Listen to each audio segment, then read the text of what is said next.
dando continuidade, Ezequiel 36, 27 falou uma coisa interessante, que em verdade vos digo, melhor dizendo, porei dentre vós o Espírito e farei com que andeis no meu estatuto e guardeis os meus juízos e observeis.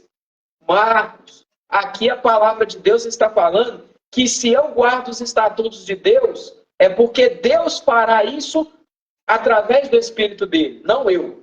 Se eu guardar os juízos de Deus, Deus é quem está fazendo isso. Se eu observo os juízos de Deus, é Deus quem está fazendo isso, colocando em nós o Espírito dele. Então, veja bem, Jesus não falou lá que se a gente guardar os mandamentos, permanecer nos mandamentos, então a gente alcança o fim? Então, veja bem, aqui a Bíblia está falando que a ordem que é dada para nós obedecermos, na verdade, é uma ordem do Espírito Santo, já é uma profecia que tem como efeito o fato de o Espírito Santo estar dentro de mim, Deus me fazendo andar nos estatutos dele, Deus me fazendo guardar os seus juízos, Deus me fazendo guardar e observar os seus mandamentos.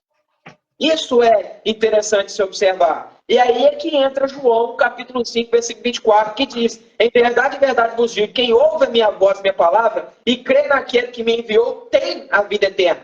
Marcos, tem a vida eterna, não é terá, tem. O que eu acho interessante, Marcos, é a linguagem de Deus e de Jesus, quando o assunto é salvação, não fala no termo talvez ou colocando para futuro. Você observou esse detalhe, Marcos? Olha só. Claro.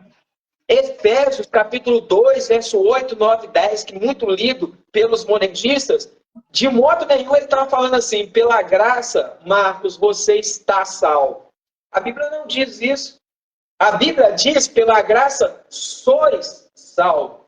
Marcos, você não está. Ou seja, aquela é um verbo de ligação, que é estar, permanecer, continuar, é um talvez, né? É momentâneo, tem um porvir diferente, talvez. Não, não é isso que o texto diz. O texto não diz, pela graça você está salvo. A Bíblia diz, pela graça sois salvo. E aqui em João capítulo 5, versículo 24, fala a mesma coisa. Que aquele que crê em Cristo, ele tem a vida eterna.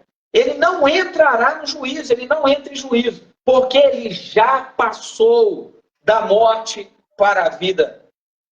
O que faz as pessoas, Marcos, ter dificuldade de achar que existe perda de salvação é porque elas estão lendo todos os versículos que mandam a gente obedecer, todos os versículos que mandam a gente lutar contra o pecado, todos os versículos que mandam a gente lutar por santificação, né?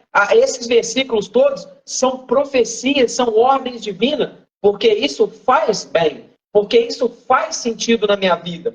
Porém, o mais interessante de observar é que essas palavras de profecia, para ter um efeito em nossa vida, ela é dada aos escolhidos de Deus.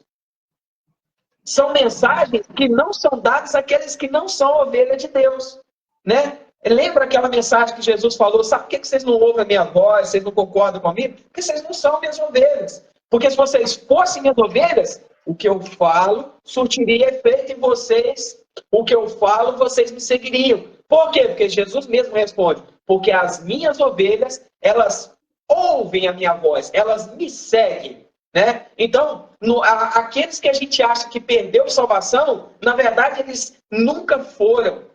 Eles nunca foram, eles não são, né? O ímpio, ele não vai permanecer na congregação dos justos. Ele foi convencido, ele se sentiu bem por um tempo com as coisas de Deus, com o convívio com a igreja, mas ele não tem aquele destino, aquela natureza que a Bíblia diz que concorre em relação aos eleitos. Marcos, não quero ser monólogo, porque mais uma vez nessa noite é você que é meu professor. Quero que você fale aí, o que você acha?